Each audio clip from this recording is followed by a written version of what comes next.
தமிழ்நாடு காங்கிரஸ் அறக்கட்டளையின் புதிய அறங்காவலர்களில் ஒருவராக சசிகாந்த் செந்தில் நியமிக்கப்பட்டிருப்பது முக்கியத்துவம் பெற்றுள்ளது.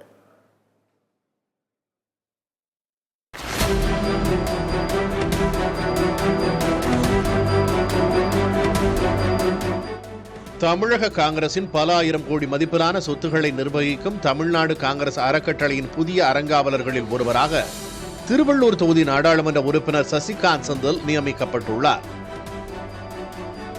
1955 முன்னாள் முதல்வர் காமராஜரால் நிறுவப்பட்ட இந்த அறக்கட்டளை சென்னையில் உள்ள சத்தியமூர்த்தி பவன் உள்ளிட்ட பல ஆயிரம் கோடி ரூபாய் மதிப்பிலான சொத்துக்களை நிர்வகிக்கிறது. இந்த அறக்கட்டளையில் புதிய அறங்காவலர்களாக தமிழ்நாடு காங்கிரஸ் தலைவர் செல்வ பெருந்தகை, தங்கபாலு, சுதர்சன நாச்சியப்பன் ஆகியோருடன் சசிகாந்த் செந்திலும் நியமிக்கப்பட்டுள்ளார்.